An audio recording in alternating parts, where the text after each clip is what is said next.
Morning class हमने Rutherford model पढ़ लिया था। अब रदरफोर्ड मॉडल जो था वो एक्सेप्ट किया गया था कुछ दिन तक, वो सिर्फ इसलिए एक्सेप्ट किया गया था कि उसने बहुत सी अच्छी चीज़ें बताई थी। जो बताई थी वो मैं एक बार फिर से डिटेल बता रही हूँ ताकि आप अगर भूल गए हो तो आपको याद करने में दिक्कत ना होगी। सबसे पहले उन्होंने ये बताया था कि एटम के अंदर एक छोटा सा न्यूक्लियस होता है जिसके अंदर पॉजिटिव चार्ज और मास होता है, ठीक है ना।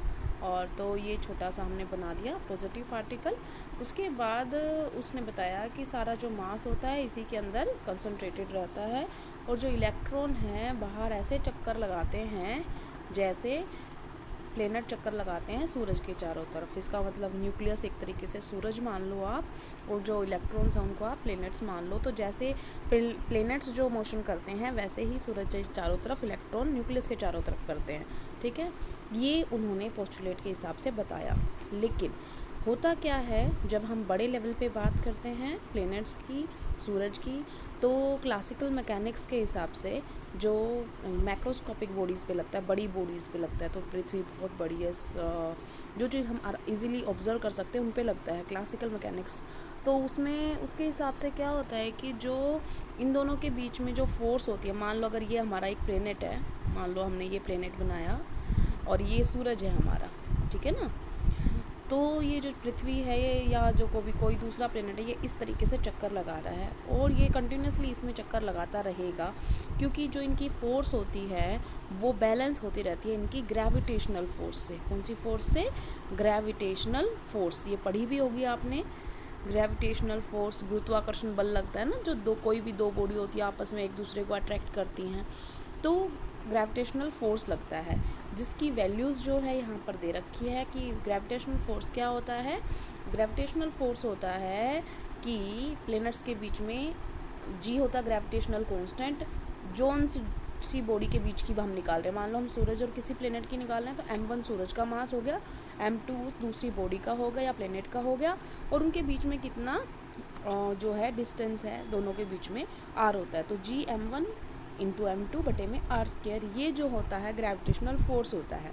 तो जो ग्रेविटेशनल फोर्स होता है ये बताया कि इनके अंदर लगता है प्लैनेट्स के अंदर। अब रदरफोर्ड ने क्या बोला था कि जो इलेक्ट्रॉन्स और न्यूक्लियस का रिश्ता है वो भी प्लैनेट और सन का रिश्ता जैसा ही है। तब ये बात जो है वो गलत साबित हुई। क्यों गलत साबित हुई? क्योंकि जो प्लैनेट्स हैं ना उनके ऊपर कोई चार्ज नहीं होता, तो जब वो मूव करते हैं तो कोई प्रॉब्लम नहीं होती। बट यहाँ पर प्रॉब्लम क्या हो रही है कि न्यूक्लियस जो है उसके पास भी चार्ज है, और मान लो अगर इलेक्ट्रॉन चक्कर लगा रहा है किसी ऑर्बिट में तो इलेक्ट्रॉन के पास भी चार्ज है। अगर मान लिया इन दोनों के बीच में ग्रेविटेशनल फोर्स की जगह पे इलेक्ट्रोस्टैटिक अट्रैक्शन, क्योंकि पॉजिटिव और नेगेटिव चीज़ें आपस में अट्रैक्ट कर रही हैं, तो इन दोनों को जो फोर्स खींच रही है उसका नाम क्या हो गया? इलेक्ट्रोस्टैटिक फोर्सेस ऑफ अट्रैक्शन, ठीक है, ये हो गया। लेकिन ये जो फोर्स होती है वो बोल रहे हैं कि बैलेंस हो रही है। ये बैलेंस कैसे हो जाएगी? बैलेंस क्यों नहीं होएगी? क्योंकि इसके अंदर ये जो इलेक्ट्रॉन है ये न्यूट्रल पार्टिकल नहीं है, क्योंकि प्लैनेट्स न्यूट्रल्स बॉडी थे, जो सन था वो न्यूट्रल बॉडी था। लेकिन जो हमारी मैक्सवेल की थ्योरी होती है, जो फिज़िक्स, आप एक तरीके से मोटा मोटा ये समझ लो कि जो फिज़िक्स है उसके हिसाब से जब कोई चार्ज्ड पार्टिकल मतलब जिसके पास कोई पॉजिटिव एंड नेगेटिव कुछ भी हो, जब कोई चार्ज पार्टिकल किसी ऑर्बिट में या सर्कुलर मोशन करता है तो वो धीरे धीरे वहाँ पर कुछ रेडिएशंस निकालेगा, इलेक्ट्रोमैग्नेटिक रेडिएशन। क्या निकालेगा? Electromagnetic radiation. इसका मतलब इसकी एनर्जी धीरे धीरे क्या हो रही है भाई, अपनी सिस्टम की से एनर्जी दे रहा है, तो इसकी सिस्टम में धीरे धीरे एनर्जी क्या हो जाएगी? कम हो जाएगी। और ऐसे करते करते अगर इसकी एनर्जी कम होनी थी तो इसे थोड़ी देर बाद ये न्यूक्लियस में जाके मिल जाना था। अगर ये इलेक्ट्रॉन न्यूक्लियस में जाके मिल जाता है तो एक तरीके से एटम तो स्टेबल हो ही नहीं सकता। इसका मतलब रदरफोर्ड मॉडल की सबसे बड़ी कमी क्या थी कि वो स्टेबिलिटी ऑफ एटम नहीं समझा पाया। तो ये स्टेबिलिटी ऑफ एटम जो है वो एक्सप्लेन नहीं किया गया उसके द्वारा, नॉट एक्सप्लेन्ड, ठीक है ना। तो आप ये कह सकते हो कि उसकी एक ड्रॉबैक होगी इनस्टेबिलिटी ऑफ एटम। इनस्टेबिलिटी मतलब स्टेबल होता है एटम, जबकि उसके हिसाब से जो अगर हम देखें कि चार्ज पार्टिकल घूमेगा तो वो रेडिएशन छोड़ेगा तो वो तो ख़त्म हो जाएगा। और इलेक्ट्रॉन को अगर उसी के हिसाब से हम बात करें तो उसके हिसाब से अगर बात करेंगे तो सिर्फ इलेक्ट्रॉन को 10 की पावर -8 सेकेंड लगेंगे सिंपल न्यूक्लियस से मिलने में। मतलब क्या बोला मैंने, ये न्यूक्लियस है ना, और हमने क्या बोला था कि इलेक्ट्रॉन यहाँ चक्कर लगा रहे हैं। तो अगर हम ये थ्योरी मान रहे हैं कि इलेक्ट्रॉन प्लैनेट्स की तरह काम कर रहे हैं, तो धीरे धीरे वो एनर्जी लूज़ करके कहाँ पहुँच जाएगा, न्यूक्लियस में, और उसको सिर्फ 10 की पावर -8 सेकेंड लगेंगे ख़त्म होने में। तो आप ये सोच के देखो, 1 सेकेंड का भी कितना छोटा हिस्सा लगेगा। इसका मतलब तो एटम स्टेबल ही नहीं होना चाहिए। पहली सबसे बड़ी कमी जो थी वो रदरफोर्ड की यही थी कि वो स्टेबिलिटी एक्सप्लेन नहीं कर पाया। दूसरी, वो ये नहीं बता पाया कि जो ये इलेक्ट्रॉन्स है, फॉर एग्जांपल जैसे हम प्लैनेट्स भी बताते हैं, तो पहले क्या हम बताते हैं कि पहले मरकरी आएगा, फिर विनस आएगा, फिर कोई और आएगा। इसका मतलब कोई अरेंजमेंट होता है ना, उसने सिर्फ बताया इलेक्ट्रॉन चक्कर लगाएंगे। अरे कौन सा वाला इलेक्ट्रॉन, पहला वाला इलेक्ट्रॉन या 10वां वाला इलेक्ट्रॉन, ये नहीं बताया कि वो सारे एक में ही घूमेंगे या अलग अलग ऑर्बिट्स बनाएंगे उनमें घूमेंगे।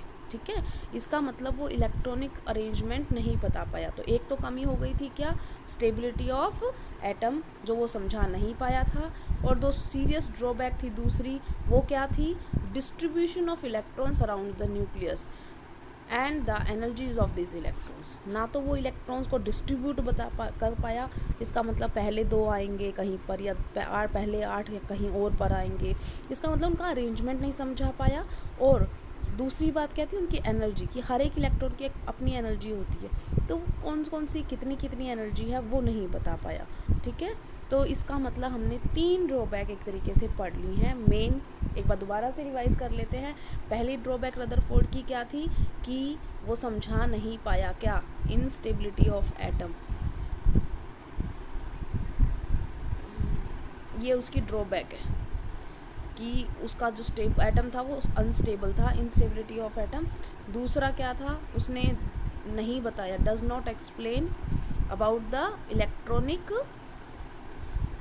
डिस्ट्रीब्यूशन, उसने डिस्ट्रीब्यूशन के बारे में नहीं बताया, प्लस में इलेक्ट्रॉन्स की एनर्जी के बारे में कुछ नहीं बताया। तो ये 3 ड्रॉबैक हो गई हैं। ठीक है, तो हमारा ड्रॉबैक का हो गया है। अब हम आते हैं जो अभी थोड़ी देर पहले हमने बोला था कि जब इलेक्ट्रॉन चक्कर लगाएगा तो इलेक्ट्रोमैग्नेटिक वेव्स निकलेंगे, रेडिएशंस निकलेंगी।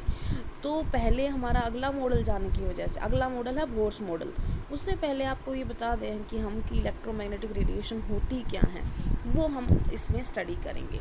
सबसे पहले तो क्या है, हम ये समझते हैं wave nature of electromagnetic radiation, कि इलेक्ट्रोमैग्नेटिक रेडिएशन क्या होती है। देखो नाम में इसके पता चल रहा है इलेक्ट्रोमैग्नेटिक, इसका मतलब क्या हुआ, इसका मतलब हुआ ये 2 फैक्टर हैं इसके अंदर, एक है इलेक्ट्रिक फील्ड और एक है मैग्नेटिक फील्ड, कि वो रेडिएशन जिसमें 2 चीज़ें हैं, एक मैग्नेटिक फील्ड और एक इलेक्ट्रिक फील्ड, 2 कंपोनेंट से मिलके बनी है।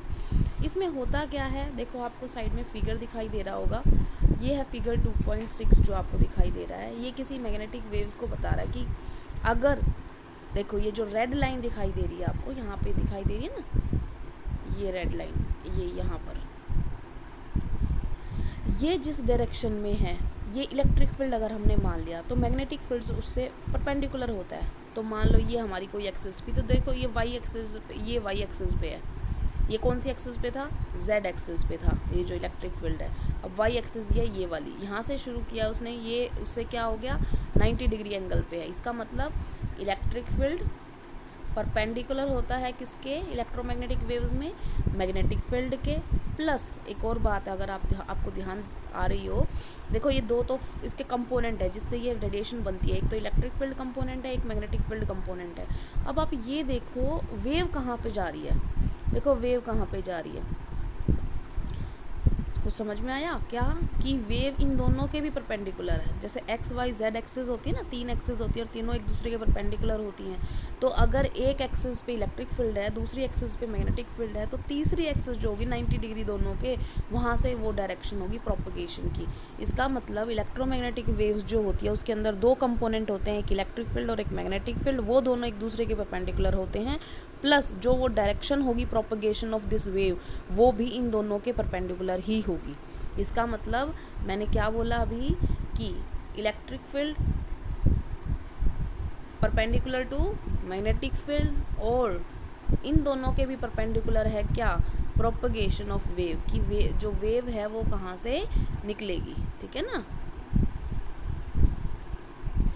तो electric field perpendicular to magnetic field, और दोनों के परपेंडिकुलर क्या है, प्रोपगेशन ऑफ वेव। इसका मतलब अगर एक एक्स एक्सिस पे इलेक्ट्रिक फील्ड आ रहा है, दूसरी वाई एक्सिस से अगर मैग्नेटिक फील्ड आएगा, तो हमारी इलेक्ट्रोमैग्नेटिक वेव्स की डायरेक्शन क्या होगी, जेड एक्सिस में, ठीक है। इन दोनों के परपेंडिकुलर होगी और वो जेड एक्सिस की तरफ जाएगी, ठीक है ना। तो इसका मतलब 3 एक्सिस के हिसाब से हम दिखा सकते हैं। अब बात करते हैं कि ये जो आपको दिखाई दे रहा है, ये दिखाई दिया, इसको थोड़ा सा पढ़ते हैं कैसे। देखो ये दिखा रखा है कि इलेक्ट्रोमैग्नेटिक वेव क्या होती है। The oscillating electric and magnetic field produced by oscillating charged particle. कोई चार्ज पार्टिकल से जब वेव निकल रही होती है परपेंडिकुलर टू ईच अदर, वो दोनों कंपोनेंट के क्या होगी, परपेंडिकुलर है, और both to the propagation of the wave. जो वो इलेक्ट्रोमैग्नेटिक रेडिएशन निकलेगी ना, तो उसमें जो उसका इलेक्ट्रिक कंपोनेंट है मैग्नेटिक कंपोनेंट के परपेंडिकुलर है, और उन दोनों के परपेंडिकुलर क्या है, प्रोपगेशन ऑफ वेव। दूसरी बात क्या होती है कि इन जो भी ये रेडिएशंस होती हैं, इलेक्ट्रोमैग्नेटिक रेडिएशन, इनको किसी मीडियम की आवश्यकता नहीं होती अपनी प्रोपगेशन के लिए। इसका मतलब they do not require any medium. अब आपको ध्यान होगा, जो लाइट होती है, प्रकाश जो होता है, वो निर्वात में भी जा सकता है। निर्वात मतलब वैक्यूम में भी जा सकता है। वैक्यूम होता है जिसमें कोई भी मीडियम ना हो। तो इलेक्ट्रोमैग्नेटिक वेव्स को किसी की ज़रूरत नहीं होती, कोई मीडियम की ज़रूरत नहीं होती। तो लाइट भी हमारी एक टाइप की क्या है, इलेक्ट्रोमैग्नेटिक रेडिएशन है, ठीक है। तो उसे मीडियम की ज़रूरत नहीं होती है। उसके बाद हम बात करते हैं कि इलेक्ट्रोमैग्नेटिक रेडिएशंस अलग अलग होती हैं, बहुत सारी होती हैं। बहुत सारे एग्जांपल सुने होंगे आपने, एक्सरे सुना होगा, अल्ट्रावायलेट रे सुना होगा, हमारी लाइट जो भी है वो भी इलेक्ट्रोमैग्नेटिक रेडिएशन है, माइक्रोवेव सुना होगा। जो ये अलग अलग टाइप की रेडिएशन है, इनमें फ़र्क क्या होता है। सबसे पहली बात तो सिमिलैरिटी क्या है सब में। सिमिलैरिटी ये है बेटा कि सबकी स्पीड जो होती है सेम होती है। आपको अगर लाइट की स्पीड पता है तो आपको सबकी स्पीड पता है। लाइट की स्पीड कितनी होती है, 3 × 10⁸ मीटर पर सेकंड। तो ये लाइट की भी स्पीड है, ये अल्ट्रावायलेट रेज की स्पीड है, ये एक्सरेज की स्पीड है, ये आपकी माइक्रोवेव्स की स्पीड है, ये आपकी रेडियो वेव्स की स्पीड है। जितनी भी आपके पास इलेक्ट्रोमैग्नेटिक रेडिएशन है, उन सब की स्पीड क्या है, ये है। फिर उन दोनों में फिर जितने भी रेडिएशन उनमें डिफरेंस क्या है, उनमें डिफरेंस है वेवलेंथ का और फ्रिक्वेंसी का, ठीक है। किस चीज़ का फ़र्क है, वेवलेंथ का और फ्रिक्वेंसी का। अब वेवलेंथ और फ्रिक्वेंसी क्या होती है, देखो सब पहले आपको ये दिखाती हूँ। ये जो है यहाँ पे, क्योंकि उनकी वेवलेंथ और फ्रिक्वेंसी में डिफरेंस है, तो किसी भी वेवलेंथ के हिसाब से लिख दो या फ्रिक्वेंसी के हिसाब से लिखेंगे जब हम, तो एक ऑर्डर आ जाएगा ना, हमारे पास एक सीरीज़ आ जाएगी कि इसकी कम होती है, इसकी ज़्यादा, इसकी ज़्यादा, उसकी सबसे ज़्यादा। तो जो एक पैटर्न बनेगा उसे हम बोलते हैं इलेक्ट्रोमैग्नेटिक स्पेक्ट्रम। तो ये जो बना, ये क्या है, हमारा इलेक्ट्रोमैग्नेटिक स्पेक्ट्रम। अब इसमें आप देख रहे हो पहले गामा रेज आ रही है। अब इसके हिसाब से पहले गामा रेज रखने का मतलब क्या है, पहले इसको क्यों रखा है, अगर आपको नहीं समझ में आया तो यहाँ पे देखो। यहाँ पे वैल्यू कितनी है बेटा, 10⁻24, और यहाँ पर कितनी है, 10⁻0, ये 10⁻2। इसका मतलब यहाँ पे क्या कर रही है, ये डिक्रीज़ कर रही है। अब किसकी वैल्यू है वो देखो आप, डिक्रीज़ क्या कर रही है यहाँ पर, ये क्या लिखा है यहाँ पर, हर्ट्ज़। हर्ट्ज़ का मतलब ये डिक्रीजिंग फ्रीक्वेंसी में लिखा है। फ्रीक्वेंसी की जो यूनिट होती है वो होती है हर्ट्ज़। इसका मतलब जो ये ऑर्डर बनाया गया डिक्रीजिंग फ्रीक्वेंसी में, या हम दूसरा लिखना चाहें, यहाँ पर देखो वैल्यू कितनी है, ये 10⁻⁻, मुझे दिखाई नहीं दे रहा, शायद 16 है, यहाँ पर 10⁻8 है। तो यहाँ पर कम है, यहाँ पर ज़्यादा है। तो ये वाला क्या है, ये है इंक्रीजिंग में। अब इंक्रीजिंग क्या है, ये देखो ये किसका है, लैम्डा का साइन है। लैम्डा का मतलब क्या होता है, वेवलेंथ। इसका मतलब डिक्रीजिंग फ्रीक्वेंसी या इंक्रीजिंग वेवलेंथ में जो हमें पैटर्न मिला, उसके हिसाब से जो सीरीज़ मिली, उसको हम क्या बोल रहे हैं, इलेक्ट्रोमैग्नेटिक स्पेक्ट्रम। तो सबसे पहले सबसे कम वेवलेंथ किसकी होती है, सबसे कम वेवलेंथ होती है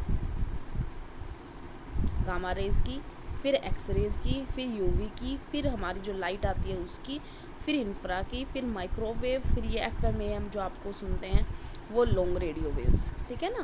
तो ये सारी की सारी क्या है बेटा, ये सारी की सारी इलेक्ट्रोमैग्नेटिक रेडिएशंस हैं। इनकी सबकी स्पीड सेम होती है, लेकिन इनकी वेवलेंथ और फ्रिक्वेंसी में डिफरेंस होता है। आप इसको इस तरीके से याद रख सकते हैं, ये इसका फॉर्मूला है, ये आपको दिखाई दे रहा है, C = न्यू लैम्डा। सी जो है वो क्या है, सी जो है वो स्पीड है। अब स्पीड तो सबकी बराबर है ना, तो इसका मतलब डिफरेंस किस में आएगा, या तो न्यू में आएगा या लैम्डा में आएगा। न्यू किसे बोलते हैं, फ्रीक्वेंसी को, और ये जो लैम्डा है इसे किसको बोलते हैं, वेवलेंथ को। अब आपको अगर वेवलेंथ फ्रीक्वेंसी नहीं पता है तो ये अभी मैं बता दूंगी, अगर इसमें कहीं पर दिखा रखा है तो नहीं दिखा रखा है कोई बात नहीं, हम बता देंगे अभी।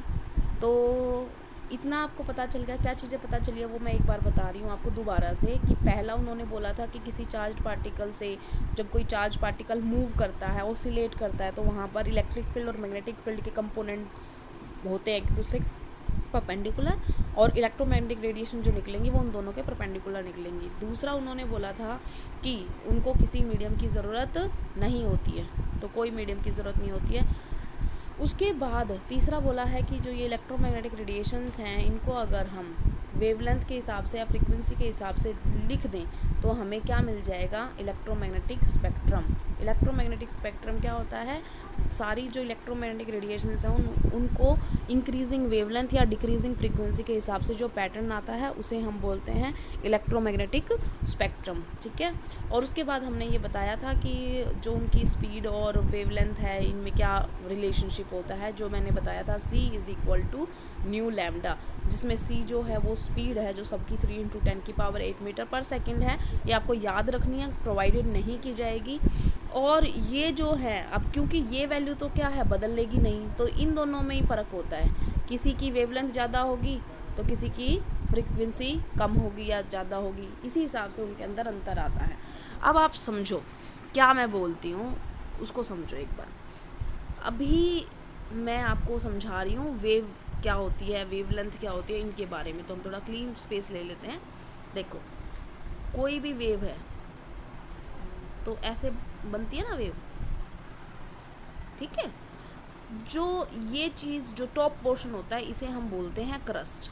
क्या बोलते हैं, क्रस्ट। इसे क्या बोलते हैं, ट्रफ,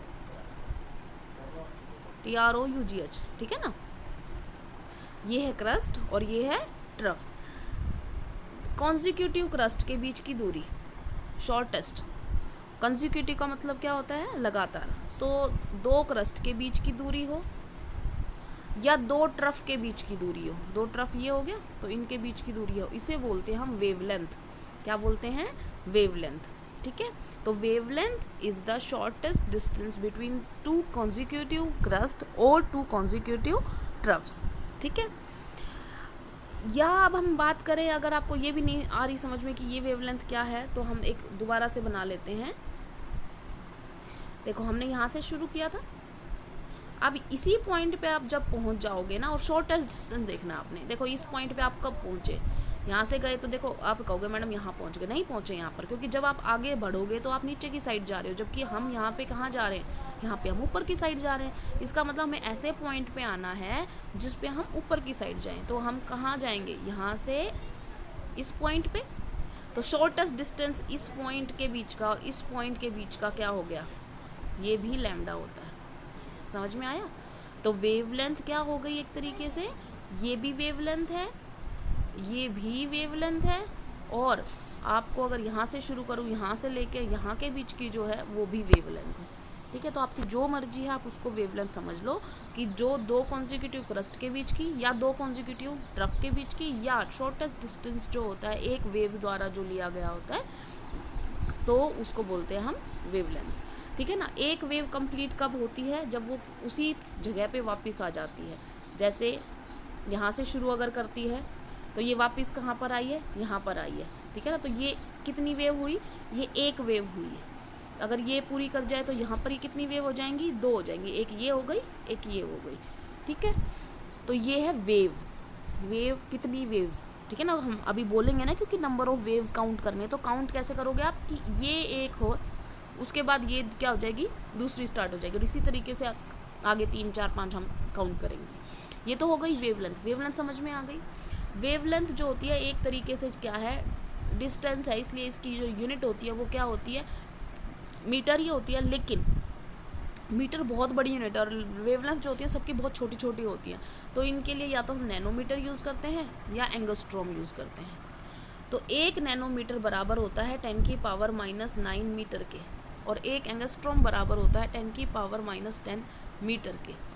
ठीक है, ये तो ज़्यादातर जो यूनिट्स होती हैं मीटर इस्तेमाल नहीं होता, ये तो ऐसा ही यूनिट है ना मीटर, तो ये यूनिट्स इस्तेमाल होती है, या तो नैनोमीटर होती है या एंगस्ट्रॉम होती है, कभी कभी पिकोमीटर भी होती है, तो वो भी मैं बता देती हूँ। पिकोमीटर जो होती है उसको 1 पिकोमीटर जो होती है 10⁻12 मीटर होती है। ये 3 ही यूनिट इस्तेमाल होती है, आपको बता दी, एक तो पिकोमीटर, एक नैनोमीटर और एक एंगस्ट्रॉम। कितना था? 10⁻10 मीटर। ठीक है ना, ये आपको याद होने चाहिए, क्योंकि आप क्वेश्चन करोगे तो सॉल्व करने में मदद हो जाएगी। उसके बाद हम आते हैं, जो अभी एक चीज़ बताई मैंने, फ्रीक्वेंसी। फ्रीक्वेंसी क्या है? तो फ्रीक्वेंसी क्या होती है, अगर मैं उसकी डेफिनेशन लिखूं तो फ्रीक्वेंसी होता है number of waves passing through a point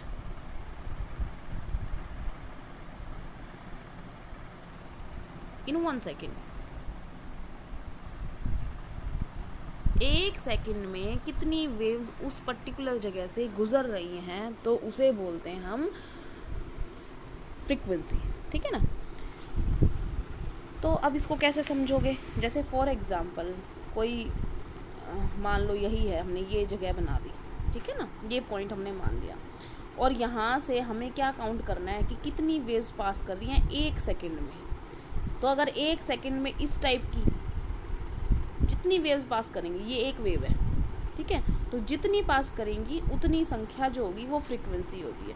जैसे फॉर एग्जांपल अगर मैं आपसे काउंट करवाना चाहूँ, तो अगर मैं ये कहती हूँ कि 40 वेव्स या 40, कोई आपसे बोले ऑसिलेशन भी बोल दे तो भी एक ही बात है, 40 ऑसिलेशन या 40 वेव्स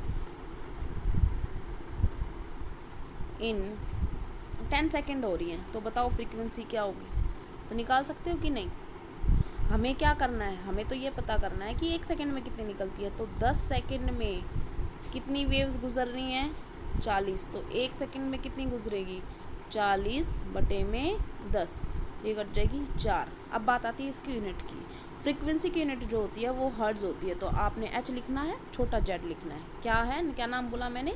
हर्ट्ज। एक साइंटिस्ट हुए थे, उन्हीं के नाम से इनको बोला गया है। तो ये होती है इसकी यूनिट हर्ट्ज। ये पूरा नहीं लिखा जाता बेटा, सिर्फ इतना लिखा जाता है, ठीक है ना, हर्ट्ज। याद रह जाएगा। फ्रीक्वेंसी समझ में आ गई। अब एक कहीं कहीं पर आ जाता है टाइम पीरियड, ये भी मैं बता देती हूँ, कई बार कन्फ्यूज़न के लिए ना थोड़ा सा बता देते हैं। टाइम पीरियड क्या होता है बेटा? देखो नाम से ही पता चल रहा है, टाइम पीरियड मतलब कितना टाइम लगा, ठीक है ना। तो कितना टाइम लगा मतलब टाइम टेकन बाय या 1 वेव टू कंप्लीशन, मतलब एक वेव को होने में कितना टाइम लगता है, वो उसका टाइम पीरियड है, ठीक है। तो एक वेव कितने में पूरा होती है या एक ऑसिलेशन कितने में होता है, वो उसका टाइम पीरियड होता है। फॉर एग्जांपल अभी जो क्वेश्चन था, अभी आपसे क्वेश्चन क्या पूछा था कि 40 वेव्स कितने में जा रही हैं? 10 सेकेंड में। तो अगर आपसे कोई टाइम पूछे तो कैसे निकालोगे? मैंने क्या बोला कि एक वेव का निकालना है, तो हमारे पास क्या है, अब हमने बोला कि 40 वेव्स कितना टाइम लेती हैं गुजरने में? 10 सेकेंड। तो एक वेव कितना लेगी? 10/40, तो कितनी आ गई? 1/4। अगर आपको कुछ समझ में आया हो, पिछला वाला जो फ्रीक्वेंसी था उसका आंसर आया था 4, इसका आया है 1/4, तो आपको शायद रिलेशनशिप समझ में आ गया होगा। जो फ्रीक्वेंसी होती है ना, फ्रीक्वेंसी और टाइम पीरियड एक दूसरे के उल्टे होते हैं, ठीक है। तो इसका मतलब अगर फ्रीक्वेंसी मान लो मैंने आपको दे दी फ्रीक्वेंसी 4 है, तो बताओ टाइम पीरियड कितना होगा? तो सिंपल है, टाइम पीरियड कितना होगा? 1/4। समझ में आ गया? या आपको टाइम पीरियड पता हो तो आप फ्रीक्वेंसी आराम से निकाल सकते हो। इतना समझ में आ गया? तो हमारा ये सारा हो गया। क्या वेवलेंथ हमें पता चल गई है, जो आज पता चली है वो वेवलेंथ बताया था आपको, shortest distance between 2 consecutive crest या troughs, frequency, number of waves passing through a point in 1 second, इसकी यूनिट क्या बताई थी, हर्ट्स। और उसके बाद हमें पता चला एक टाइम पीरियड को सिंपल टी लिख सकते हैं।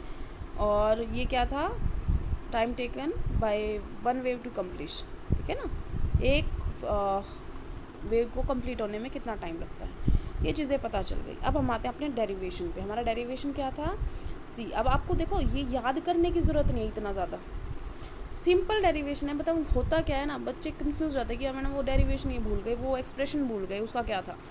आपको कुछ घबराना ही नहीं है, आप सिंपल ये याद रखो। आपको स्पीड का फॉर्मूला पता है कि नहीं पता, पता है। स्पीड का फॉर्मूला क्या होता है, स्पीड क्या होती है, स्पीड का फॉर्मूला होता है डिस्टेंस अपॉन में टाइम, पता है कि नहीं पता। तो ये तो क्या है, ये तो स्पीड है। स्पीड को हमने क्या लिखा है, सी। डिस्टेंस, अब आपने इतनी चीज़ें पढ़ी, एक तो फ्रीक्वेंसी पढ़ी, एक टाइम पीरियड पढ़ा, एक वेवलेंथ पढ़ी, उसमें से डिस्टेंस कौन सा था, सिर्फ लैम्डा ही तो डिस्टेंस था। और बटे में आपने टाइम के लिए टाइम पीरियड लिख ही रखा था। तो अब आप बताओ 1/t किसको बोलते हो आप, म्यू को बोलते हो। अभी थोड़ी देर पहले डेरिवेशन बताया था कि mu is equal to 1/t की फ्रीक्वेंसी जो होती है उल्टा होती है टाइम पीरियड की। तो ये क्या है, इसको 1/t में ले सकती हूँ कि नहीं, इसको मैं 1/t ऐसे लिख सकती हूँ कि नहीं। तो अब इसकी जगह पे मैं क्या लिख सकती हूँ, न्यू लिख सकती हूँ। तो सी की वैल्यू क्या आ गई, लैम्डा और न्यू। ये हो गया हमारा रिलेशनशिप। आपको हमेशा याद रहेगा ये, आपको ये याद रखने की ज़रूरत नहीं है, रट्टा मारने की ज़रूरत नहीं है। स्पीड तो सबको पता है, डिस्टेंस ओवर टाइम। तो आपने क्या करना है, बस यही करना है। दोबारा से बता रही हूँ क्या, speed is equal to distance बटे में टाइम, और 1/टाइम को हम क्या लिखते हैं, न्यू। तो न्यू हो गया ये आपका। आपको ये डेरिवेशन याद करने की ज़रूरत ही नहीं है, आपको हमेशा ध्यान रहेगा, ठीक है। अब इसमें न्यूमेरिकल कैसे आते हैं, न्यूमेरिकल इस तरीके आते हैं। फॉर एग्ज़ाम्पल आपसे पूछा गया calculate lambda if frequency given is 10 hertz for X rays, ठीक है ना, या कोई भी इलेक्ट्रोमैग्नेटिक रेज। तो हमारा क्या फॉर्मूला है, देखो C is equal to nu lambda, ठीक है। तो लैम्डा क्या हो जाएगा, C ओवर न्यू। C क्या है हमारा 3 × 10⁸, लैम्डा कितना हमारा 10 हर्ट्ज, ये कटेगा एक, तो ये कितना आ जाएगा 3 × 10⁷। और क्योंकि हमने स्पीड निकाली है तो ये क्या हो जाएगी, क्या निकाली हमने, लैम्डा निकाली है, तो हम यहाँ पे लिखेंगे मीटर, ठीक है। तो हमारी कितनी आ गई, 3 × 10⁷ मीटर आंसर आ गया हमारा। दूसरा क्वेश्चन देख लेते हैं, calculate frequency if wavelength provided is 10 angstrom. अब आपसे क्या पूछा है, न्यू पूछ लिया। देखो फॉर्मूला तो आपने यही लगाना है, C is equal to nu lambda. पूछा क्या आपसे, न्यू, तो न्यू आ जाएगा तो C ओवर लैम्डा। C कितना है हमारा 3 × 10⁸। और ये कितना है बेटा, ये एंगस्ट्रॉम है। तो आपको पहले किस में कन्वर्ट करना पड़ेगा, इसको मीटर में। तो मीटर के लिए आप क्या लिखोगे, 10 तो लिखना ही है। और एंगस्ट्रॉम के लिए मैंने आपको क्या बताया था, 10⁻−10 होता है, ये हमने लिख दिया, ये मीटर में कन्वर्ट हो गया। अब आप काट लो इसको, देखो ये 10 × 10⁻−10 को हम क्या लिख सकते हैं, हम सिंपल क्या लिख 10⁻−9 लिख सकते हैं, एक तो कट ही गया ना, 10⁻−9। और ये ऊपर जाएगा तो क्या हो जाएगा 3 × 10⁸। और क्योंकि ऊपर जाएगा तो +9 हो जाएगा। तो इसकी वैल्यू क्या आ जाएगी, न्यू की वैल्यू 3 × 10⁻17 हर्ट्ज। समझ में आ गया क्वेश्चन। इस तरीके के क्वेश्चन आते हैं, सिंपल क्वेश्चन होते हैं। तो हमने आज क्या कर लिया है, पहला ड्रॉबैक ऑफ रदरफोर्ड मॉडल, दूसरा इलेक्ट्रोमैग्नेटिक वेव थ्योरी कंप्लीट कर लिया, ठीक है। आज के लिए इतना ही, थैंक यू क्लास।